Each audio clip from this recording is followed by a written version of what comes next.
let's talk about VRA because I'm interested in buying some right now because we found local support on the CDV, and I'm gonna go ahead and try to get a over 6% trade here, maybe even a 10% scalp. Obviously this video is not financial advice, but as you can see on CDV we basically got to the support we had here with a little bit of a divergence compared to the strength of this move versus this move. Plus Bitcoin is at a divergence right here. This is Bitcoin's chart on the 4-hour time frame, and on the daily chart right here you can see VWAP going up while RSI is green. Stochastic is pretty oversold, pretty dumped.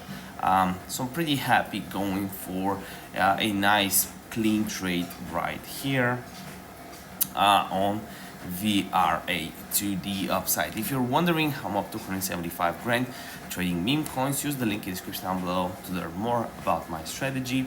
Hit the like button, hit the subscribe button if you appreciate me not wasting a second of your time. See you next video.